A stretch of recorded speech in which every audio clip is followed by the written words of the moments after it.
একটি ব্যাটারিকে দীর্ঘদিন চালানোর জন্য বা ব্যাটারিকে ভালো রাখার জন্য আমাদের চার্জিং সিস্টেমটা কিন্তু অবশ্যই ভালো হতে হয়। এছাড়া কিন্তু চার্জিং সিস্টেম খারাপ হলে আমাদের ব্যাটারিটি কিন্তু খুব দ্রুত নষ্ট হয়ে যায়, ফলে আমাদের অনেকটাই লস হয়ে যায়। আমার হাতে যে সার্কিটটি দেখতে পাচ্ছেন, এই সার্কিটটি মূলত একদম সম্পূর্ণ অটোকাট চার্জিং সিস্টেম। এই সার্কিটটি কিভাবে ব্যবহার করতে হয় আজকের ভিডিওতে আমরা দেখব। আপনারা আমার চ্যানেলে যদি নতুন এসে থাকেন তাহলে প্লিজ আমার এই ছোট্ট চ্যানেলটাকে সাবস্ক্রাইব করে আমার পাশেই থাকবেন। কারণ আপনারা যদি আমাকে সাপোর্ট করেন তাহলে আমি নতুন নতুন ভিডিও নিয়ে আপনাদের মাঝে হাজির হতে পারবো। তো কথা না বাড়িয়ে চলুন ভিডিওটি শুরু করা যাক। এই সার্কিটটির মডেল নাম্বার হচ্ছে HCW M633। এটি হচ্ছে সম্পূর্ণ full charge auto cut charging system. এদিকে যদি আমরা ভালো করে খেয়াল করি তাহলে এখানে একটি বড় ধরনের ট্রান্সফরমার দেখতে পাবো। এই ট্রান্সফরমারটি মূলত একটি এসি ভোল্টেজ থেকে 12 ভোল্টেজ রূপান্তর করে, অর্থাৎ 220 ভোল্ট থেকে 12 ভোল্টে রূপান্তর করে এই সার্কিটটা আমাদের রান করে। এবং এখানে আমাদের একটা 7 সেগমেন্ট ডিসপ্লে দেওয়া আছে, যেটির মাধ্যমে আমাদের ইনপুটের ভোল্টেজ অর্থাৎ ব্যাটারির ভোল্টেজ কত আছে সেটি আমরা দেখতে পাবো, এবং হাই এবং লো ভোল্টেজটা আমরা এখানে সিলেক্ট করে দিতে পারবো।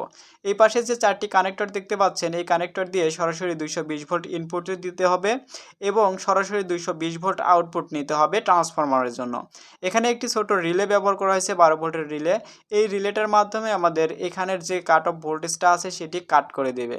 এবং এখানে যে কানেক্টরটা দেখতে পাচ্ছেন ভি ইন প্লাস এবং মাইনাস, এই ভি ইন প্লাস এবং মাইনাসে আমাদের ব্যাটারিটাকে সংযোগ করতে হবে। তো চলুন কথা না বাড়িয়ে আমরা এর সকল সংযোগগুলো দেখে নিই এবং এটা কিভাবে কাজ করে সেই প্রসেসটা দেখে নেই। এই সার্কিটে পাওয়ার দেওয়ার জন্য আমি সরাসরি একটি এসি কর্ড ব্যবহার করব।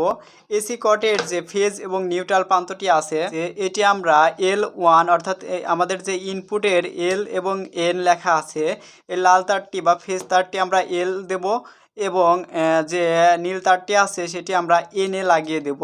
অর্থাৎ আমরা এখান দিয়ে 220 ভোল্ট সরাসরি ইনপুট করব এবং এই পাশ দিয়ে 220 ভোল্ট আউটপুট করব।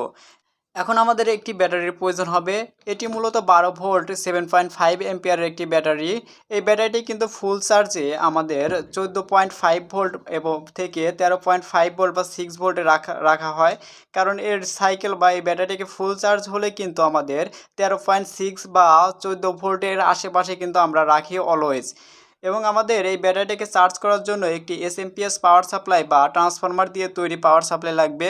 আর এই পাওয়ার সাপ্লাইয়ের অবশ্যই ভোল্টেজটা আপনাদের 13.6 বা 13.7 বা 14 ভোল্টেজের উপরে থাকতে হবে।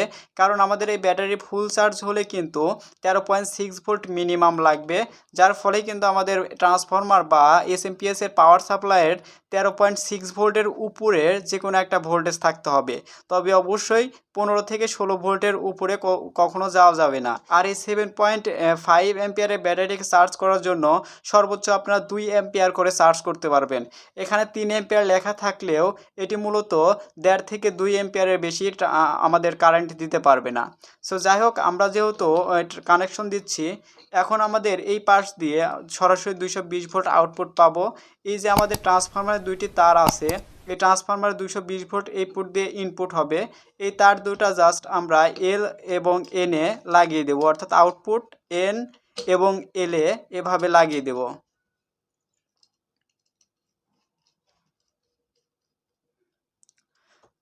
এখন আমাদের এই ট্রান্সফরমারের আউটপুট যে প্রান্তটি আছে সেখান থেকে আমরা নেগেটিভ এবং পজিটিভ ভোল্টেজ পাবো। এটা হচ্ছে পজিটিভ ভোল্টেজ, এটা হচ্ছে নেগেটিভ ভোল্টেজ। এই পজিটিভে আমাদের ব্যাটারি সরাসরি পজিটিভ এভাবে সংযোগ করে নেব এবং নেগেটিভের সাথে আমাদের ব্যাটারির নেগেটিভটি সরাসরি সংযোগ করে নেব। সংযোগ করে নেওয়ার পরে আমাদের এই পাশে যে ভি ইন লেখা আছে সেখানে পজিটিভ এবং নেগেটিভ সরাসরি আমরা লাগিয়ে দেব। এভাবে আমরা যে পজিটিভে পজিটিভ আছে এবং নেগেটিভে নেগেটিভটি লাগিয়ে নেব। এখন যদি আমরা 220 ভোল্টে এই প্লাগটি লাগিয়ে দিই তাহলে আমাদের এইখানে আমাদের ভোল্টেজটা চলে আসবে এবং এই সার্কিটটা পাওয়ার পাবে। দেখুন আমি লাগিয়ে দিচ্ছি 220 ভোল্টে। দেখুন ভোল্টেজে 220 ভোল্টে লাগানো মাত্রই আমাদের এই সার্কিটটাতে কিন্তু পাওয়ার চলে আসছে। আর এখানে যে লাইটটি দেখতে পাচ্ছেন, এই লাইটটি তখনই জ্বলবে যখন আমাদের এই রিলেটা ট্রিগার হবে বা আমাদের ব্যাটারিটা চার্জ হবে, তখনই এই লাইটটি জ্বলে উঠবে। এখন আমাদের জাস্ট এই ব্যাটারিটি 13.6 ভোল্ট আসলে অটোমেটিক কাট করে দিবে।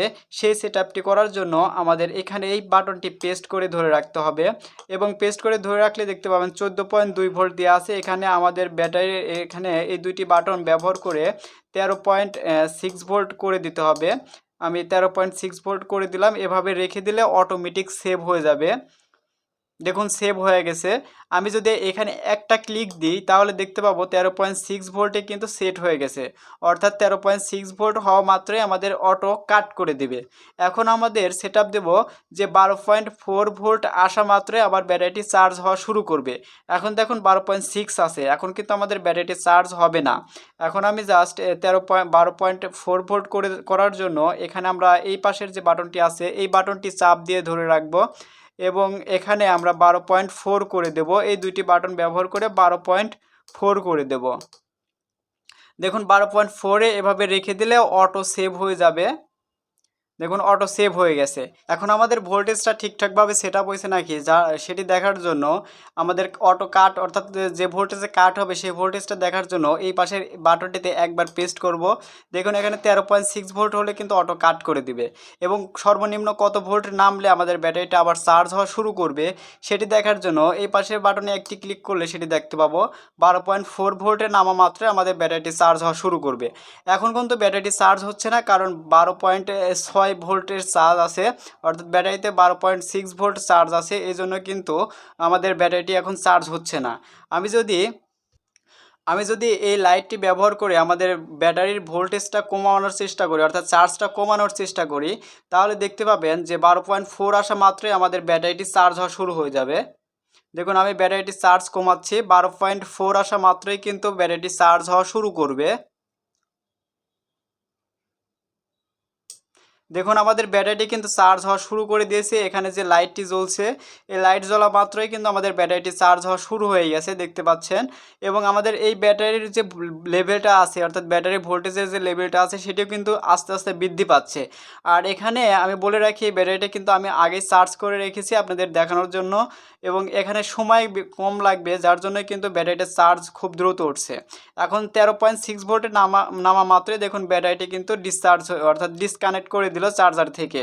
আমি যদি আবার আপনাদেরকে দেখাই যে ভোল্টেজটা কমানোর জন্য আমি আবার দিচ্ছি, দেখবেন যে 12.6 ভোল্ট নামা অর্থাৎ 12.4 ভোল্টে আসা মাত্রই কিন্তু আমাদের ব্যাটারিটা চার্জ হওয়া শুরু করে দিবে। 12.6 আছে, 12.4 ভোল্টে আসা মাত্রই কিন্তু আমাদের ব্যাটারিটা আবার চার্জ হবে। এখানে যে লাইটটি আছে এই লাইটটি জ্বলবে।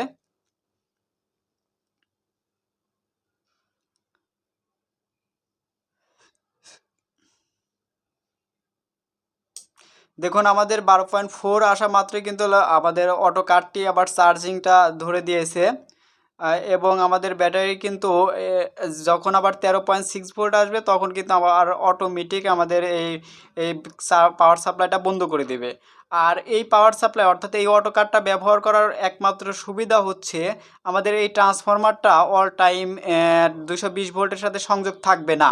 যখন এই চার্জারটা অটো কাট করে দিবে তখন অটোমেটিক আমাদের এই পাওয়ার সাপ্লাইটা কিন্তু বন্ধ থাকবে, এই যে ট্রান্সফরমারটা আছে এটা বন্ধ থাকবে, যার ফলে কিন্তু আমাদের এই ট্রান্সফরমারটা নষ্ট হওয়ার সম্ভাবনা কম থাকবে এবং দীর্ঘদিন আমরা ব্যবহার করতে পারবো।